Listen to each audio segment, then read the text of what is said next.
There are places on earth where silence doesn't bring peace. It brings company. For the Miller family, it was simply home. Their little farmhouse, a speck of light in a vast ocean of corn, was their fortress against the world.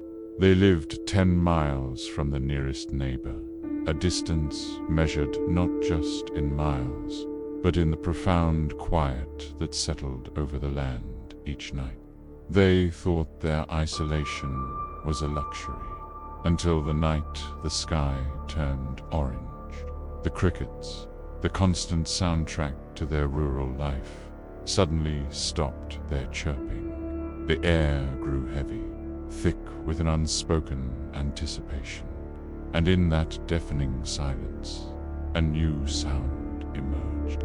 A low, deep bass thrum that seemed to vibrate not in the ears, but in the very bones of anyone who heard it. The company they never asked for had arrived. It started with the dog, Buster, their loyal, ever-watchful golden retriever. Wasn't one for idle noise. He stood rigid at the edge of the porch, hackles raised, his body a tense line of pure instinct. He was barking at the darkness itself, staring with an unblinking, fixated gaze at the impenetrable edge of the cornfield. Then the electronics died. The vintage radio in the kitchen crackled with a final burst of static before falling silent. The old television screen flickered to black. Graham Miller grabbed a heavy-duty flashlight. He stepped outside, the beam cutting a narrow path through the thick, rolling fog. He took 3 steps off the porch before the flashlight. 2 flickered once and died. He decided to check the fuse box.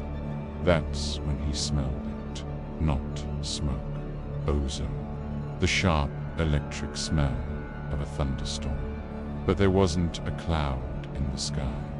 Back inside, the illusion of safety was crumbling fast. Graham bolted the front door. His wife, Sarah, secured the back entrance. Their 2 children, Leo and Maya, huddled together on the living room sofa. By the house, their sanctuary, suddenly felt like a cage. Shadows, long and distorted, began to move with unnatural speed past the windows. Then came the sound, heavy, rhythmic footsteps, not on the porch, but on the roof. Thud, thud. The sound was methodical, each step landing with a weight that made the old timbers of the house groan. After what felt like an eternity, the footsteps stopped. A profound silence fell.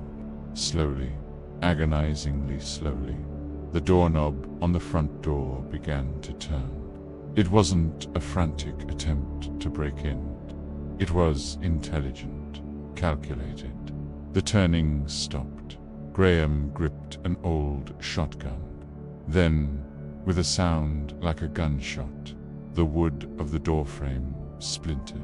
The door swung open. A blinding, sterile white light flooded the hallways. Standing in the doorway, perfectly framed in the silhouette of the light, was a figure. It was tall, impossibly so, its limbs long and thin. It was slender, almost skeletal, and it stood with an unnatural stillness. Graham's finger was on the trigger, but he couldn't pull it. The next morning, the sheriff's deputy found the house exactly as it was. The front door was wide open. There was no broken glass, no sign of a struggle, no footprints. The only thing missing was the family and the dog. The official report listed the Millers as a missing persons case. Some say they fled, others say they were taken. But the locals, they know better.